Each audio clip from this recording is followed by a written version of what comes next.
Muito boa noite a todos.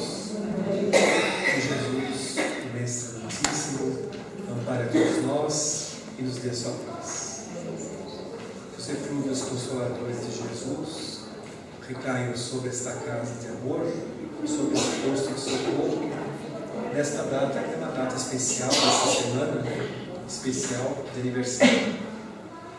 Hoje nós iremos falar um tema muito interessante com relação à reformulação dos nossos pensamentos e as terapias espíritas no que se diz respeito, no que diz respeito ao que o Espiritismo prega na busca de nós mesmos. Então a reformulação de pensamento é uma proposta espírita, ou seja, modificar o ser através da modificação das suas atitudes, dos seus sentimentos e dos seus pensamentos. Diz o Livro dos Espíritos, e na parte Leis e Liberdade, na terceira parte do Livro dos Espíritos, que o Espírito goza de liberdade pelos pensamentos. O pensamento realmente é aquele impulso do Espírito, aquela manifestação do próprio Espírito, do próprio Eu, que vai formar a nossa evolução, que é constante, que é progressiva, que evolui, nós evoluímos constantemente. Diz também o Livro dos Espíritos que o Espírito nunca retrograda, ele sempre progride.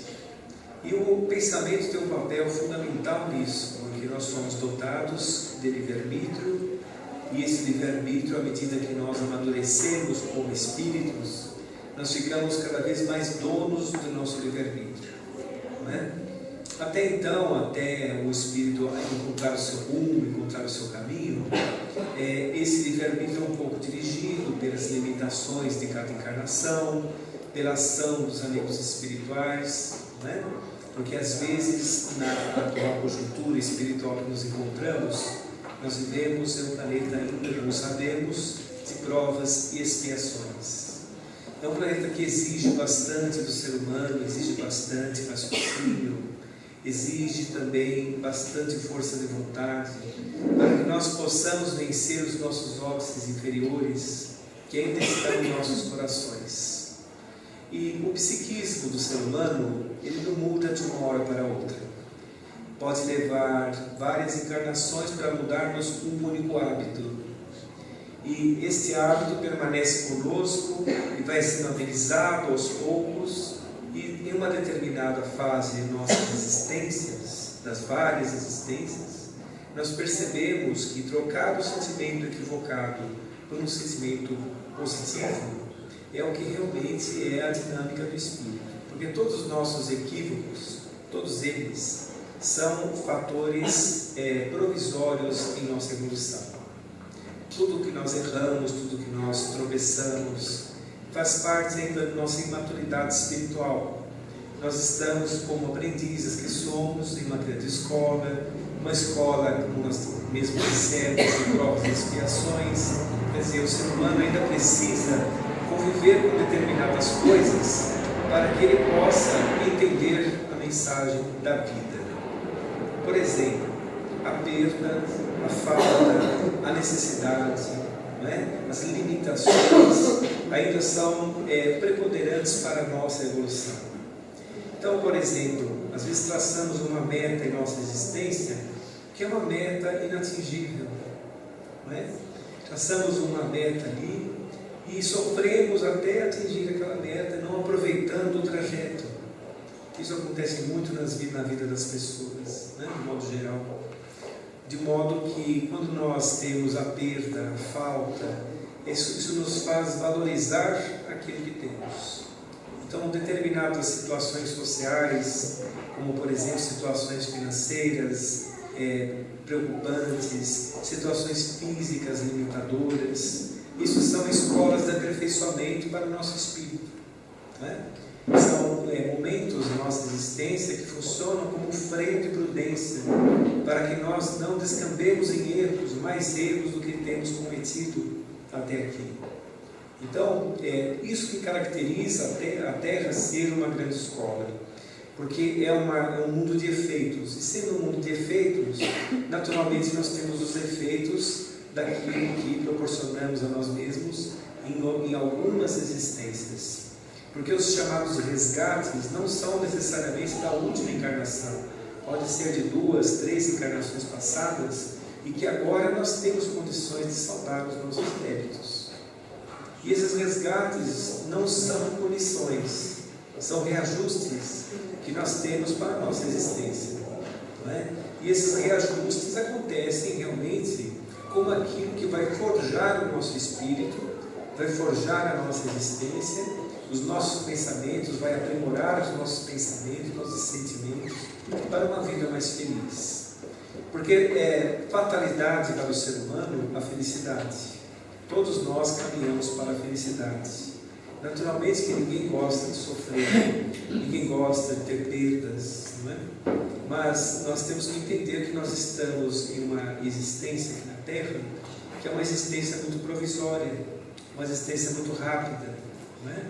Muito pequena perto da dinâmica espiritual de todos nós, né? Da vida espiritual.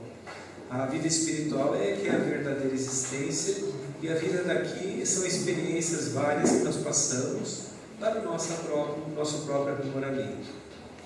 E a doutrina espírita tem a faculdade de nos explicar de maneira muito acertada a lei de causa e efeito. A lei de causa e efeito é uma lei tão natural que é até uma lei da física, a terceira lei de Newton. Porque o Espiritismo lida com fatos naturais. Tudo que o Espiritismo, que não tem teólogos, não é?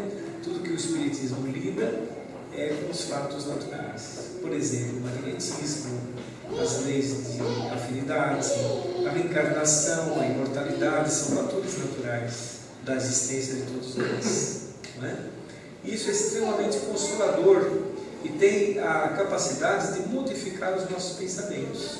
Porque quando nós começamos a entender que aquilo que nós passamos agora, o espírita tem condições de entender, aquele que já entendeu a doutrina espírita, tem condições de entender que tudo aquilo que nós passamos está em nosso trajeto reencarnatório, faz parte de uma programação reencarnatória. Nós nunca temos nada que não podemos suportar, e estamos sempre no local certo e na hora exata que deveremos estar, para a nossa própria evolução.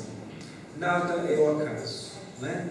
Então, por exemplo, nós estamos caminhando pela vida e de repente nós temos uma família problemática, vamos supor, é um exemplo somente, não é? Aquela família problemática muitas vezes são antagonistas do passado, ou somos nós antagônicos a eles, e que a espiritualidade reúne, não é? Para que eles aprendam juntos a experiência de colocar no lugar de sentimentos equivocados sentimentos nobres. Porque numa relação dificultosa, o que nós temos que ter? Quais sentimentos nós temos que semear em nosso coração? A tolerância, o perdão, a resignação, não é? As situações difíceis exigem de nós o cultivo destes sentimentos. E são estes sentimentos que vão tornar a nossa vida mais feliz, porque são sentimentos nobres. Diferente, por exemplo, do rancor, diferente da vingança, diferente do ódio, do revide, não é? É um sentimento, por exemplo, no lugar do revide, você coloca o perdão. Porque o revide já está provado até cientificamente que as pessoas rancorosas, as pessoas que têm o sentimento de ódio no coração, elas são muito mais propensas a doenças, por exemplo, cardíacas, neurológicas, doenças gástricas, doenças do sistema de energias, por exemplo, né? Infecções, do sistema imunológico das pessoas que são mais positivas, é muito mais aperfeiçoado. Nós podemos ver até um caso assim simples, é um resfriado. Um resfriado, quando a pessoa é negativa, ela fica parada assim, parece que vai desencarnar. Não é verdade? Não se levanta nem para tomar um copo d'água. Já as pessoas positivas, não, elas tomam um remedinho e vão à luta, vão para frente. Continuam fazendo o que estavam fazendo. Então, veja, são situações em que o padrão de pensamento atua de maneira decisiva em nossa saúde, inclusive. Não somente a saúde física, mas também a saúde mental. A pessoa rancorosa tem sempre fantasmas perseguindo ela, fantasmas no sentido psicológico da palavra, né? Sem contar que ele abre campos vibratórios propensos às obsessões, né? Porque existem muitos espíritos rancorosos nos umbrais e na crosta. Existem espíritos vingativos, existem aqueles espíritos agressivos que agridem pelo prazer de agredir. E eles estão procurando instrumentos aqui na Terra. Assim como existem também benfeitores que procuram instrumentos para o benefício das pessoas que estão convivendo conosco.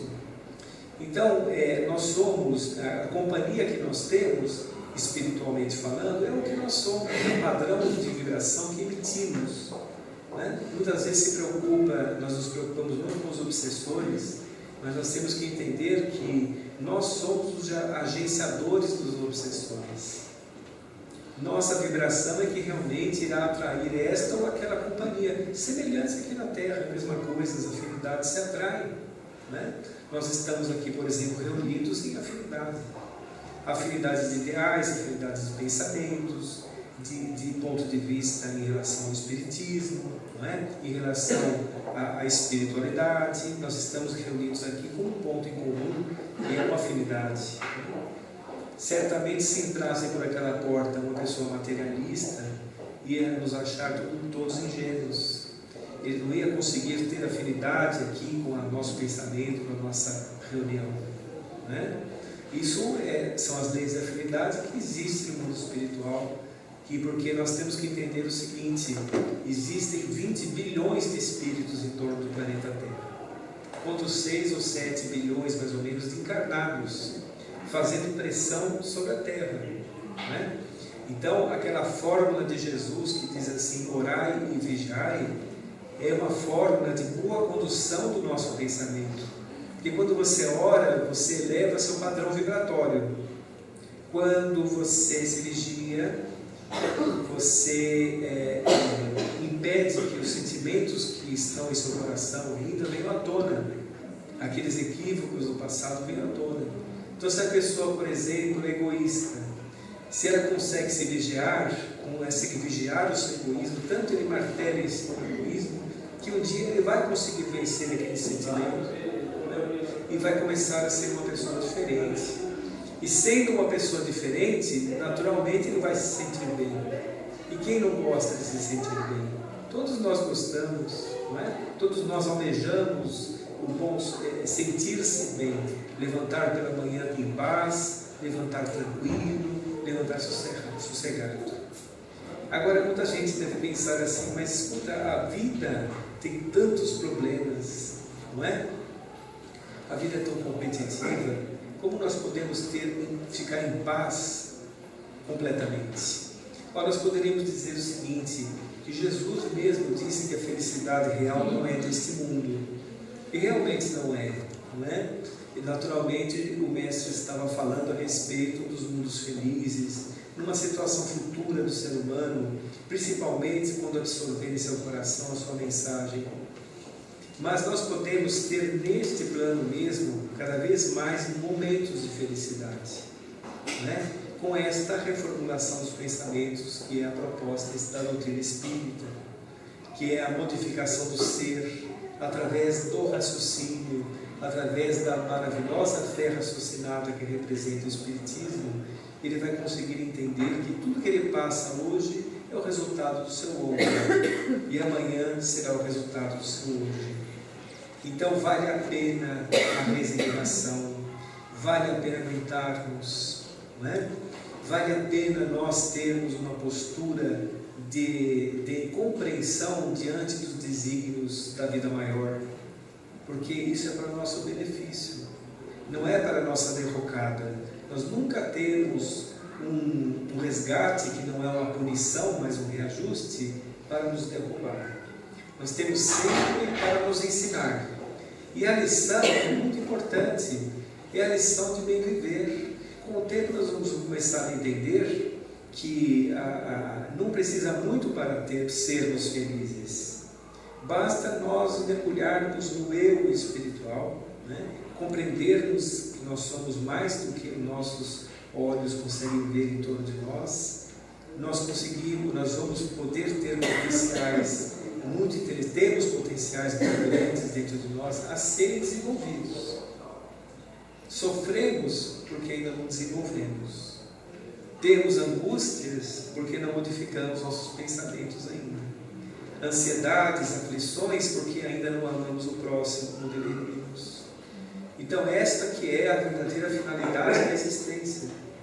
Emmanuel costumava dizer uma frase interessante, através de Chico, dizendo assim: Jesus não pediu que nós escalássemos o Everest, pediu só que nos amássemos.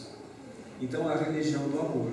Então essa que é realmente a modificação do pensamento esperada para o ser integral, que haverá de ser o ser do futuro. Quem sabe nós em outras encarnações, quando já vencermos todas as etapas dolorosas que nos vinculam ainda à Terra, quando nós já estivermos nosso coração sossegado dos nossos resgates depurativos.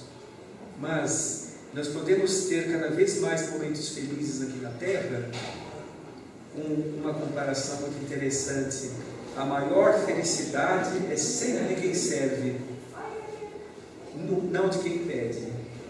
Quem serve realmente tem a maior alegria no seu coração. Aí ele não precisa de muito para ser feliz. O fato dele, por exemplo, vir à casa espírita, atender as pessoas é uma felicidade. O fato dele poder fazer uma vibração, dele poder dar o pão, dar o cobertor, dele poder dar um prato de sopa, dele socorrer uma aflição, dele emprestar os seus ouvidos um pouco às pessoas que necessitam serem ouvidas. Tudo isso traz felicidade. E é uma felicidade que a matéria não consegue dar, porque a matéria ela é fria e inacessível ao pensamento.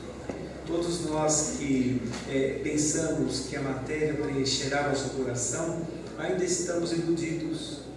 A matéria não preenche vazios existenciais, não é?